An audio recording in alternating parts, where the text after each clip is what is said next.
Hey, what's up guys? This is Anthony from Anthony's Customs, and for this review we are looking at the NECA Heroes of the Storm Sylvanas figure, part of the last wave of the HOTS figure, sadly. And this is a really cool figure. It does definitely have some drawbacks, we're going to talk about that, but it does do a lot of things exceptionally well. So for all of you HOTS and WoW people out there, you should be pretty excited. And if you just like collecting cool things, this might be one you'll want to pick up. So let's talk about all that stuff. So let's get it off the stand and take a closer look. This figure stands just about 17 and a half, let's call it 17 centimeters to the top of the hood, not counting the ears. They do stick up a little bit. And then that makes her just about 6 3/4 inches. Now that will change slightly based on how you have her torso posed and of course her legs, but that's a fairly neutral stance for that measurement. Now obviously the first thing to note about this figure is it is loaded with paint and sculpt. It looks really good. In terms of the paint and sculpt, I have one gripe, and that is her skin. It seems to be a little bit too saturated, maybe with a little bit too much yellow in that blue. Kind of a more turquoisey color rather than like a pale blue. Now I'm not the biggest expert on WoW or Heroes of the Storm, so I could be wrong, but based on her cover art, let me grab it real quick. Her box art, not cover art, box art, she should be a little bit more like a pale true blue rather than a little bit greenish blue, but that's not a big deal for me. It's just worth mentioning since it is part of the review. Now lots of sculpt, and the paint that is on there is very clean. There's tons of it, and so let's just look at that real quick before we get into anything else. You can see we have that purple metallic up against the gray metallic, and then we have flat gray for the pants. We have some brown for the leggings, and they even painted the stitch work on there, so that's pretty cool.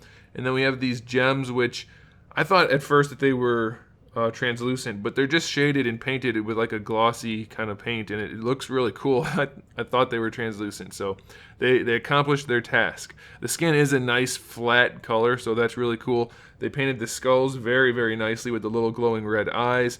Her face is painted exceptionally well. Her eyebrow is a separate piece. It's a little warped from the packaging, but you'll probably be able to fix that or just let it go, and it should probably snap back, so that's fine.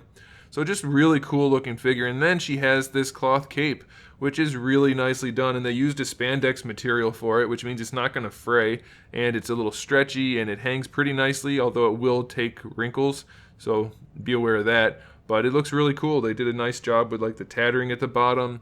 Just a very nice, appealing figure, aesthetically speaking. Now, in terms of accessories, we do have her bow, which is also incredibly well done. Multiple pieces all put together with an actual string. I wouldn't try to stretch it too much, though. It'll give a little bit, but don't do it. It's not meant to be functional. Then we have 3 arrows, which are nicely done. And then we have one other arrow, which is, I'm thinking it's like not a regular arrow. I never played with Sylvanas in Heroes of the Storm, and I never played WoW, so I don't know, but it's a really cool sculpt, and they did a good job with the paintwork, so I will take it. Very nice accessories. So the articulation on this figure, in some cases it's pretty good, and in some cases it's not going to work so well. So the head is on at least a single ball peg, maybe a double. Because of the hood and everything, you're pretty much just going to get some swivel out of it. Not a whole lot of range in that head. It does look up just the tiniest bit, and then down a little bit, but really just not that much. And I'll give that to him. I mean, look at all that stuff going around the neck. That's fine. No big deal there. The shoulder pads are surprisingly connected to the arms, and they are massive. So they do function to an extent, but they're just so big that you're gonna lose a lot of that range. So you can kind of just rotate her arm around, and you can get it up pretty far, but you're not going to be able to do too much. It just can't go anywhere. So on this side especially, because you're bumping into the quiver, let's try it on the other side. The other side is, yeah, it's actually surprisingly not too bad. So you can raise that arm up a little bit, so that's okay. You can see it's a swivel hinge, so you saw the swivel already, and then the hinge up there, pretty minimal. There's no way for either of those arms to move that much. So I'm not faulting the figure. I get it, because of these giant shoulder pads, there's really nothing they could have done to make her work better. But you have to be aware of that. The shoulders are not that effective. You do get a bicep swivel in either arm, but I don't know if you can see in there. It kind of just flexes, and it could snap. Hopefully you can see that. Be very careful as you're trying to pose the arm. You don't want to just do it from down here, or you could break that peg off.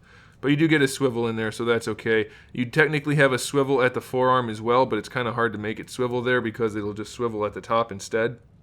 But you do have a single elbow hinge, which does work. It's just very stiff, so probably the best thing to do is to support the arm from behind. That's my finger poking through with the cape.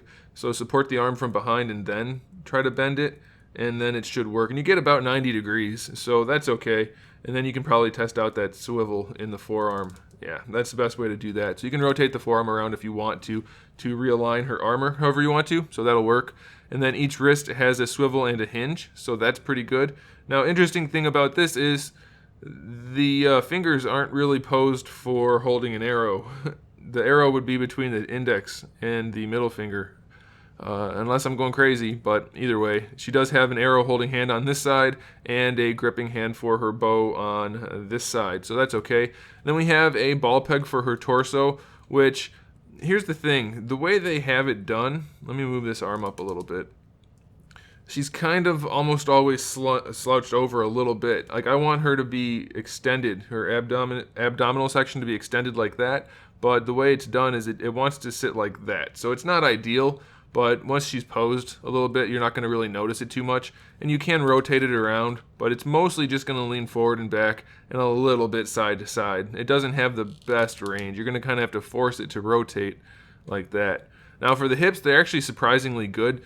Going out to the side, it's a softer crotch piece, so you do, or hip piece, so you get pretty decent range, and you can probably even go a little bit farther. It's your standard ball hinge in there, but it works pretty well. I mean, that's better than most Spider-Man figures these days, so that's pretty cool. And then going forward, they work relatively well. Not too bad. You get pretty much all the range you would want. You do have a thigh swivel in there, though it feels like it doesn't want to go very far. Maybe you could force it a little bit more, but you do have it. And then for the knees, you have just a single swivel hinge, and it doesn't give you very much range, just a little bit. It's a nice looking knee joint, but it doesn't give you very much range at all. It will swivel in there if you need it to. And then lastly, we have a ball peg, just a single ball peg for the foot, which doesn't give you a ton of range. It gives you a little bit going forward, a little bit going back, and then a little bit going to the side. So she's definitely minimally, well, she's got the articulation, but she's minimally posable. It's fairly limited articulation. So it's going to be a little tricky to get her into a cool pose, but I think it's okay just because of the sculpt and the paint that's on there. I mean, they put a lot of stuff, a lot of detail. This thing is pretty cool looking, so I'm going to give them the go-ahead. I would say, yeah, get it. If you like cool figures, if you like WoW, or you like HOTS, or you just like Blue Elf ladies, then I would say get it. But be aware that posing it is definitely going to be problematic, just because there's so much thickness going on. It's a little tricky. So there it is, guys. I would say get it. It is in stock at Big Bad Toy Store, so if you want to get one, check out the link in the description below. I would say do it. That's my final verdict, but be aware of those issues. So thanks for watching. Make sure you subscribe to the channel. I have new videos up every single day. We talk about action figures, movies, TV shows, video games, all kinds of fun stuff. So make sure you come back for that. Give the video a thumbs up if you liked it, and in the meantime, keep collecting.